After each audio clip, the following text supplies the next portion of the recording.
किसी मनुष्य से घृणा मत करो। सभी मनुष्यों को उनकी आदतें बुरा बनाती है, वरना सभी मनुष्य जन्मता बहुत अच्छे और प्यारे होते हैं। ऐसी सिख गौतम बुद्ध ने कई सालों पहले उस वक्त की पीढ़ी को क्यों दी थी? इसके पीछे का रहस्य क्या है? आज इसी रहस्य के बारे में हम गौतम बुद्ध की कहानियों के माध्यम से जानेंगे। तो बिना देर किए चलिए उन कहानियों की शुरुआत करते हैं। पहली कहानी, पथचरा। पथचरा श्रावस्ती के नगर सेठ की पुत्री थी। किशोर वय होने पर वह अपने घरेलू नौकर के प्रेम में पड़ डीएच गई। जब उसके माता पिता उसके विवाह के लिए उपयुक्त वर खोज रहे थे, तब वह नौकर के साथ भाग गई। दोनों अपरिपक्व पति पत्नी एक छोटे से नगर में जा बसे। कुछ समय बाद पथचरा गर्भवती हो गई। स्वयं को अकेले पाकर उसका दिल घबराने लगा और उसने पति से कहा, हम यहाँ अकेले रह रहे हैं, मैं गर्भवती हूँ और मुझे किसी की सहायता की आवश्यकता है। यदि आप आज्ञा दें तो मैं अपने माता पिता के घर चली जाऊं। पति पथचरा को उसके मायके नहीं भेजना चाहता था, इसलिए उसने कोई बहाना बनाकर उसका जाना स्थगित कर दिया। लेकिन पथचरा के मन में माता पिता के घर जाने की इच्छा बद्धी बलवती हो रही थी। एक दिन जब उसका पति काम पर गया हुआ था, तब उसने पड़ढौसी से कहा, आप मेरे स्वामी को बता देना कि मैं कुछ समय के लिए अपने माता पिता के घर जा रही हूँ। जब पति को इसका पता चला तो उसे बहुत बुरा लगा। उसे अपने ऊपर ग्लानि भी हुई कि उसके कारण ही इस कुलीन कन्या की इतनी दुर्गति हो रही है। वह उसे ढूंढने के लिए उसी मार्ग पर चल दिया। रास्ते में पथचरा उसे मिल गई।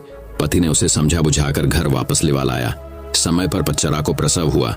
सभी सुखपूर्वक रहने लगे। पथचरा जब दूसरी बार गर्भवती हुई, तब पति स्वयं उसे उसके माता पिता के घर ले जाने के लिए तैयार हो गया। मार्ग में जोरों की आंधी वर्षा होने लगी। पथचरा ने पति से कहा कि वह किसी सुरक्षित स्थान की खोज करे। पति झाड़ियों से होकर गुजर रहा था, तभी उसे एक विषधर सांप ने काट लिया और वह तत्क्षण मृत्यु को प्राप्त हो गया।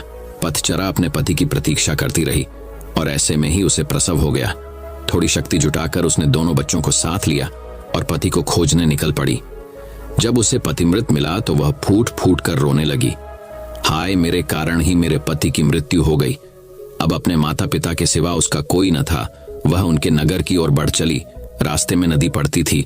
उसने देखा कि दोनों बच्चों को साथ लेकर नदी पार करना कठिन था, इसलिए बड़े बच्चे को उसने एक किनारे पर बिठा दिया और दूसरे को छाती से चिपकाकर दूसरे किनारे को बढ़ चली। वहां पहुंचकर उसने छोटे बच्चे को कपड़े में लपेटकर झाड़ियों में रख दिया और बड़े बच्चे को लेने के लिए वापस नदी में उतर गई। नदी पार करते समय उसकी आंखें छोटे बच्चे पर ही लगी हुई थीं। उसने देखा कि एक बड़ा गिद्ध बच्चे पर झपटकर उसे ले जाने की चेष्टा कर रहा है। वह चीखी, चिल्लाई, लेकिन कुछ नहीं हुआ। दूसरे किनारे पर बैठे बच्चे ने जब अपनी मां की चीख पुकार सुनी तो उसे लगा कि मां उसे बुला रही है। वह झटपट पानी में उतर गया और तेज बहाव में बह गया। छोटे बच्चे को गिद्ध ले उड़ा और बड़ा नदी में बह गया। उसका छोटा सा परिवार पूरा नष्ट हो गया। वह विलाप करती हुई अपने पिता के घर को चल दी। रास्ते में उसे अपने नगर का एक यात्री मिल गया, जिसने उसे बताया कि नगर सेठ का परिवार अर्थात उसके माता पिता और सभी भाई बहन कुछ समय पहले घर में आग लग जाने के कारण मर गए। ये सुनते ही पथचरा पर दुखों का पहाड़ टूट पड़ा। उसे तन मन की कोई सुध ना रही। वह पागल होकर निर्वस्त्र घूमने लगी। उसके मुख से यही शब्द निकलता, पति मर गया, बड़ा बेटा डूब गया, छोटे को गिद्ध खा गया। माता और भाई बहनों को चिता भी नसीब नहीं हुई। ऐसे ही विलाप करती निर्वस्त्र घूमती फिरती पथचरा को सभी अपमानित और लांछित करके यहां से वहां भगा देते थे। जेतवन में भगवान बुद्ध धर्मोपदेश दे रहे थे। पथचरा अनायास ही वहां आ गई। उपस्थितों ने कहा, अरे ये तो पागल है, इसे यहां से भगाओ। बुद्ध ने उन्हें रोकते हुए कहा, इसे मत रोको, मेरे पास आने दो। पथचरा जब बुद्ध के कुछ समीप आई तो बुद्ध ने उससे कहा, बेटी अपनी चेतना को संभाल। भगवान को अपने समक्ष पाकर पथचरा को कुछ होश आया और अपनी नग्नता का बोध हो आया। किसी ने उसे चादर से ढांक दिया। वह फूट फूट कर रोने लगी।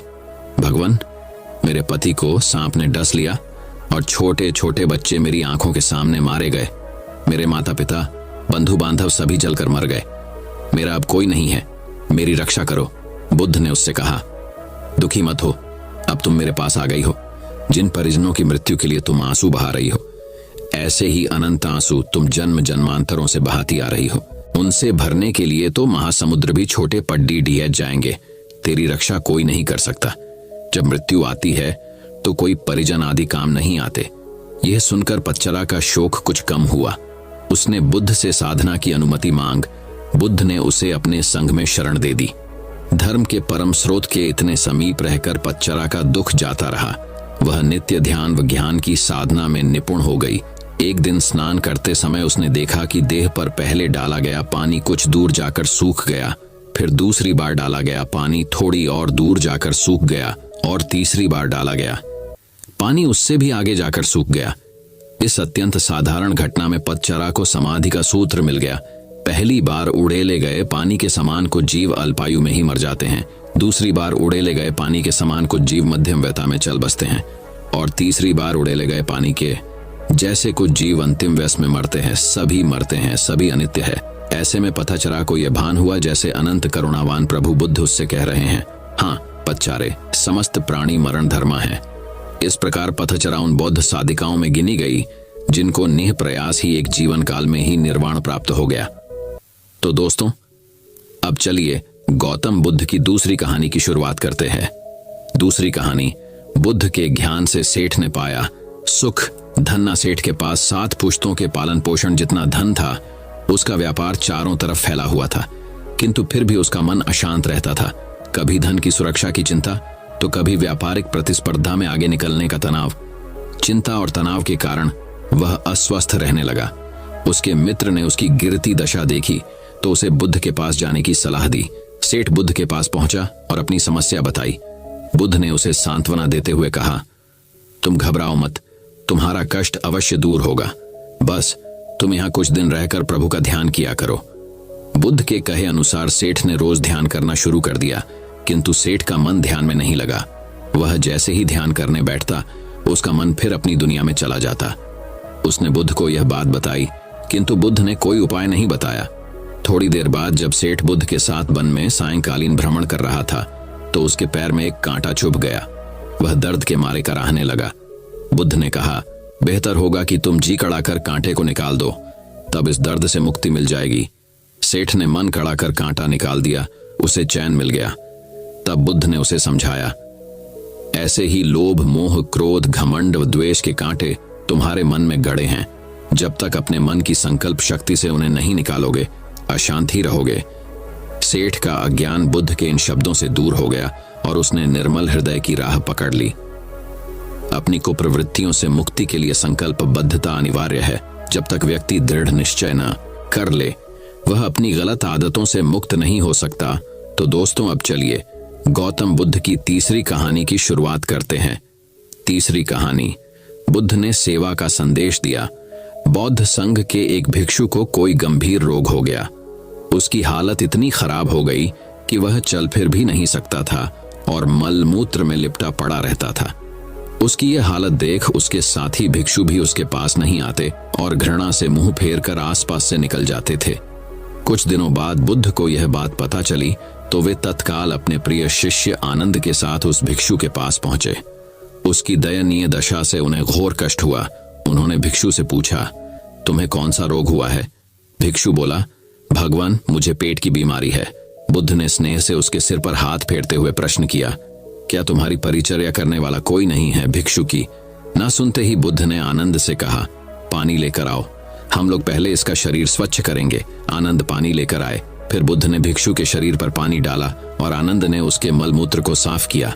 अच्छी तरह धो पोंछकर बुद्ध ने भिक्षु के सिर को पकड़ा और आनंद ने पैरों को इस प्रकार उसे उठाकर चारपाई पर लिटा दिया। फिर बुद्ध ने सारे भिक्षुओं को एकत्रित कर उन्हें समझाया, भिक्षुओं, तुम्हारे माता नहीं, पिता नहीं, भाई नहीं, बहन नहीं, जो तुम्हारी सेवा करेंगे। यदि तुम परस्पर एक दूसरे की सेवा और देखभाल नहीं करोगे तो फिर कौन करेगा? याद रखो, जो रोगी की सेवा करता है वह ईश्वर की सेवा करता है। दीनहीन के प्रति करुणा व सेवा का भाव इस जगत को बुद्ध का सबसे बड़ा संदेश है, जो प्रत्येक देश, काल, परिस्थिति में प्रासंगिक है। तो दोस्तों, अब चलिए गौतम बुद्ध की चौथी कहानी की शुरुआत करते हैं। चौथी कहानी, खुद की पहचान करो। तथागत यह भी कहते थे कि सबसे पहले व्यक्ति को खुद की पहचान करनी चाहिए। दूसरों की बजाय व्यक्ति खुद के बारे में ज्यादा जानता है। उनका मत था कि बुराई से घृणा करो, बुरे व्यक्ति से नहीं। एक बार की बात है, किसी गांव के पास बहती नदी के किनारे बुद्ध बैठे थे। किनारे पर पत्थरों की भरमार थी, पर छोटी सी वह नदी अपनी तरल धारा के कारण आगे बढ़ती ही जा रही थी। बुद्ध ने विचार किया कि यह छोटी सी नदी अपनी तरलता के कारण कितनों की प्यास बुझाती है, लेकिन भारी भरकम पत्थर एक ही स्थान पर पड़े रहते हैं और दूसरों के मार्ग में बाधक बनते रहते हैं। इस घटना की सीख यह है कि दूसरों के रास्ते में रोड़े अटकाने वाले खुद कभी आगे नहीं बढ़ पाते, परंतु जो दूसरों को सद्भाव और स्नेह देता है वह स्वयं भी आगे बढ़ जाता है। बुद्ध ऐसे ही विचारों में मग्न थे कि तभी उन्होंने ग्रामीणों की एक भीड़ को अपनी ओर आते देखा। बड़ा शोर था और लोग किसी युवती के प्रति अपशब्द बोल रहे थे। तथागत ने देखा कि लोग एक युवती को घसीट कर ला रहे थे और उसको गाली भी दे रहे थे। भीड़ के नजदीक आने पर बुद्ध ने लोगों से युवती को पीटने और अपशब्द कहने का कारण पूछा। लोगों ने कहा कि यह स्त्री व्यभिचारी है और हमारे समाज का नियम है कि यदि व्यभिचारी स्त्री पकड़ी जाए तो उसे पत्थरों से कुचलकर मार डालना चाहिए। तथागत ने युवती की ओर देखा और कहा, जो तुम चाहते हो वही करो, पर मेरी एक शर्त है कि पत्थर मारने का अधिकारी वही है जिसने कभी व्यभिचार न किया हो और न ही उसके मन में ऐसे विचार कभी आए हों। इतना कहकर तथागत शांत हो गए। चारों ओर मौन था। कुछ समय बाद लोगों की भीड़ मन में पश्चाताप का भाव लिए हुए वहां से विदा हो गई। इस घटना से यही सत्य उभरता है कि हम खुद अपने प्रति न्याय कर सकते हैं, दूसरों के प्रति नहीं, क्योंकि हमारी जानकारी दूसरों के विषय में अधूरी होती है। यदि हम किसी के प्रति न्याय करना चाहते हैं तो उसे ऐसा प्यार और स्नेह मिलना चाहिए कि खुद ही अपने दोषों को स्वीकार कर ले और उन्हें पुनः न दोहराने का व्रत ले। तो दोस्तों, अब चलिए गौतम बुद्ध की 5वीं कहानी की शुरुआत करते हैं। 5वीं कहानी बहुत समय पहले की बात है। चंदनपुर का राजा बड़ा प्रतापी था। दूर दूर तक उसकी समृद्धि की चर्चाएं होती थीं। उसके महल में हर एक सुख सुविधा की वस्तु उपलब्ध थी, पर फिर भी अंदर से उसका मन अशांत रहता था। उसने कई ज्योतिषियों और पंडितों से इसका कारण जानना चाहा। बहुत से विद्वानों से मिला। किसी ने कोई अंगूठी पहनाई तो किसी ने यज्ञ कराए, पर फिर भी राजा का दुख दूर नहीं हुआ। उसे शांति नहीं मिली। एक दिन भेष बदलकर राजा अपने राज्य की सैर पर निकला। घूमते घूमते वह एक खेत के निकट से गुजरा। तभी उसकी नजर एक किसान पर पड़ी। किसान ने फटे पुराने वस्त्र धारण कर रखे थे और वह पेड़ की छांव में बैठकर भोजन कर रहा था। किसान के वस्त्र देख राजा के मन में आया कि वह किसान को कुछ स्वर्ण मुद्राएं दे दे ताकि उसके जीवन में कुछ खुशियां आ पाए। राजा किसान के सम्मुख जाकर बोला, हूं, मुझे तुम्हारे खेत पर ये 4 स्वर्ण मुद्राएं गिरी मिली। चूंकि यह खेत तुम्हारा है इसलिए ये मुद्राएं तुम ही रख लो। किसान कहता है, आप ही रखें या किसी और को दान कर दें, मुझे इनकी कोई आवश्यकता नहीं। किसान की यह प्रतिक्रिया राजा को बड़ी अजीब लगी। वह बोला, धन की आवश्यकता किसे नहीं होती, भला आप लक्ष्मी को ना कैसे कर सकते हैं। सेठ जी, मैं रोज 4 आने कमा लेता हूं और उतने में ही प्रसन्न रहता हूं। किसान बोला, क्या आप सिर्फ 4 आने की कमाई करते हैं और उतने में ही प्रसन्न रहते हैं? यह कैसे संभव है? राजा ने अचरज से पूछा। सेठ जी, किसान बोला, प्रसन्नता इस बात पर निर्भर नहीं करती कि आप कितना कमाते हैं या आपके पास कितना धन है। प्रसन्नता उस धन के प्रयोग पर निर्भर करती है। तो तुम इन 4 आने का क्या क्या कर लेते हो? राजा ने उपहास के लहजे में प्रश्न किया। किसान भी बेकार की बहस में नहीं पड़ना चाहता था। उसने आगे बढ़ते हुए उत्तर दिया, इन 4 आनों में से एक मैं कुएं में डाल देता हूं, दूसरे से कर्ज चुका देता हूं, तीसरा उधार में दे देता हूं और चौथा मिट्टी में गाड़ देता हूं। राजा सोचने लगा। उसे यह उत्तर समझ नहीं आया। वह किसान से इसका अर्थ पूछना चाहता था, पर वो जा चुका था। राजा ने अगले दिन ही सभा बुलाई और पूरे दरबार में कल की घटना कह सुनाई और सबसे किसान के उस कथन का अर्थ पूछने लगा। दरबारियों ने अपने अपने तर्क पेश किए, पर कोई भी राजा को संतुष्ट नहीं कर पाया। अंत में किसान को ही दरबार में बुलाने का निर्णय लिया गया। बहुत खोजबीन के बाद किसान मिला और उसे कल की सभा में प्रस्तुत होने का निर्देश दिया गया।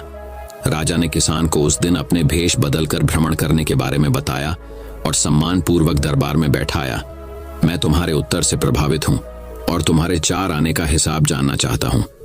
बताओ, तुम अपने कमाए 4 आने किस तरह खर्च करते हो जो तुम इतना प्रसन्न और संतुष्ट रह पाते हो? राजा ने किसान से प्रश्न किया। किसान बोला, हुजूर, जैसा कि मैंने बताया था, मैं एक आना कुएं में डाल देता हूँ, यानी अपने परिवार के भरण पोषण में लगा देता हूँ। दूसरे से मैं कर्ज चुकता हूँ, यानी इसे मैं अपने वृद्ध माँ बाप की सेवा में लगा देता हूँ। तीसरा, मैं उधार दे देता हूँ, यानी अपने बच्चों की शिक्षा दीक्षा में लगा देता हूँ। और चौथा, मैं मिट्टी में गाड़ देता हूँ, यानी मैं एक पैसे की बचत कर लेता हूँ ताकि समय आने पर मुझे किसी से मांगना ना पड़े और मैं इसे धार्मिक, सामाजिक या अन्य आवश्यक कार्यों में लगा सकूं। राजा को अब किसान की बात समझ आ चुकी थी। राजा की समस्या का समाधान हो चुका था। वह जान चुका था कि यदि उसे प्रसन्न एवं संतुष्ट रहना है तो उसे भी अपने अर्जित किए धन का सही उपयोग करना होगा। दोस्तों, इस कहानी से हमें यह सीख मिलती है कि हमें ज्यादा लालसा नहीं रखनी चाहिए। जो मिला उसमें खुश रहना चाहिए, बल्कि हमारे पास काम हो लेकिन सदैव हमें सबसे प्रेम से और संतुष्टता के साथ रहना चाहिए। तो दोस्तों, चलिए अब गौतम बुद्ध की छठी कहानी की शुरुआत करते हैं। छठी कहानी, मौन रहने का महत्व। कथा सिद्धार्थ के जीवन के उस दौर की है जब वे बुद्धत्व को प्राप्त नहीं हुए थे और निरंजना नदी के तटीय वनों में वृक्ष के नीचे ध्यान करते थे। सिद्धार्थ प्रतिदिन ध्यान करने के बाद पास के किसी गांव में चले जाते और भिक्षा मांगकर लौट आते। कुछ दिनों बाद उन्होंने भिक्षाटन पर जाना बंद कर दिया, क्योंकि एक गांव के प्रधान की छोटी बेटी सुजाता उनके लिए नित्य भोजन लाने लगी। सिद्धार्थ को वह बड़े स्नेह से भोजन कराती थी। कुछ दिनों बाद उसी गांव का एक चरवाहा भी सिद्धार्थ से प्रभावित होकर उनके पास आने लगा। उसका नाम स्वस्थी था। एक दिन स्वस्थी से सिद्धार्थ बातें कर रहे थे कि सुजाता भोजन लेकर आई। जैसे ही सिद्धार्थ ने भोजन करना शुरू किया, उन्होंने बातचीत बंद कर दी। जितनी देर तक वे भोजन करते रहे, बिल्कुल चुप रहे और वहां सन्नाटा छाया रहा। स्वस्थी को हैरानी हुई। उसने सिद्धार्थ के भोजन करने के उपरांत उनसे पूछा, गुरुदेव, आप मेरे आने के बाद निरंतर वार्तालाप करते रहे, किंतु भोजन के समय एक शब्द भी नहीं बोले। इसका क्या कारण है? सिद्धार्थ बोले, भोजन का निर्माण बड़ी कठिनाई से होता है। किसान पहले बीज बोता है, फिर पौधों की रखवाली करता है और तब कहीं जाकर अनाज पैदा होता है। फिर घर की महिलाएं उसे बड़े जतन से खाने योग्य बनाती हैं। इतनी कठिनाई से तैयार भोजन का पूरा आनंद तभी संभव है जब हम पूर्णतः मौन हों। अथ भोजन के दौरान मैं मौन रहकर उसका पूरा स्वाद लेता हूँ। वस्तुतः शांति से किया गया भोजन न केवल शारीरिक भूख को तृप्त करता है, बल्कि मानसिक आनंद और सात्विक ऊर्जा भी देता है। तो दोस्तों, चलिए अब गौतम बुद्ध की 7वीं कहानी की शुरुआत करते हैं।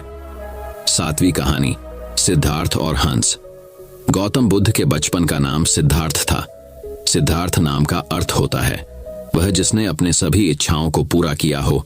यह नाम उनके पिता राजा शुद्धोधन ने रखा था, क्योंकि जब बुद्ध का जन्म हुआ था तो सभी ज्योतिषियों और विद्वानों ने यह भविष्यवाणी की थी कि यह बालक बड़ा होकर एक महान सन्यासी बनेगा। परंतु बुद्ध के पिता राजा शुद्धोधन को यह बात अच्छी नहीं लगी। वे अपने पुत्र को एक महान राजा के रूप में देखना चाहते थे, न कि एक सन्यासी। वे नहीं चाहते थे कि उनका पुत्र फकीरों का जीवन जिए, इसलिए सिद्धार्थ के रहने की व्यवस्था विलासिता से पूर्ण की गई। उन्हें तरह तरह की सुख सुविधाओं से रखा गया, दुख की अनुभूति तक न होने दी। परंतु एक सन्यासी के लक्षण तो बचपन में ही दिख जाते हैं। वे बचपन से ही शांत और सरल स्वभाव के थे। दया और करुणा तो उनके मन में कूट कूट करके भरी थी। अक्सर सिद्धार्थ एकांत में जाकर ध्यान मग्न रहा करते थे। एक दिन की बात है, सिद्धार्थ अपने उपवन में एक शांत जगह इसी प्रकार ध्यान मग्न थे।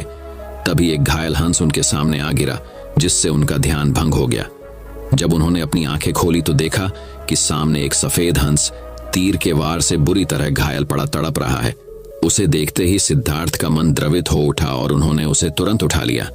धीरे धीरे वे हंस को सहलाने लगे और फिर पास के सरोवर में जाकर उसका घाव धोकर उसके शरीर से धीरे से तीर को निकाला। तीर निकालते ही वह दर्द से तड़प उठा। तब सिद्धार्थ उसे धीरे से सहलाते हैं और उसके घाव पर पट्टी बांध देते हैं। उसी समय एक ओर से कुछ शोर होता है और उधर से उनका चचेरा भाई देवदत्त आता हुआ दिखाई दे। सिद्धार्थ के हाथ में वह हंस देखकर बहुत खुश होता है और हंस लेने के लिए सिद्धार्थ के पास दौड़कर आ धमकता है। देवदत्त, सिद्धार्थ, यह हंस तुम्हारे पास है और मैं इसे कब से इधर उधर ढूंढ रहा था। यह मेरा शिकार है, अब जाकर मिला है। सिद्धार्थ बोले, नहीं देवदत्त, यह हंस मेरा है। यह तो कब का दम तोड़ त्यता अगर मैं समय पर इसका इलाज न करता। देवदत्त बोला, दम तोड़ देता तो क्या, यह तो मेरा शिकार है, मैंने इसे इसीलिए तो मारा है। तुम जबरदस्ती मेरे शिकार को हड़पना चाहते हो। इस तरह दोनों भाइयों में उस हंस के लिए वाद विवाद होने लगा और धीरे धीरे बात बढ़ गई। तब दोनों ने मिलकर फैसला किया कि यह हंस किसका है। इस बात का निर्णय महाराज शुद्धोधन के पास जाकर ही होगा। और दोनों भाई राज दरबार में गए। वहां उन दोनों ने अपना अपना तर्क महाराज के सामने रखा। महाराज शुद्धोधन विचार करके बोले, चूंकि यह हंस देवदत्त का शिकार है, इसलिए इस पर पहला अधिकार देखा जाए तो देवदत्त का है, परंतु सिद्धार्थ ने इसकी जान बचा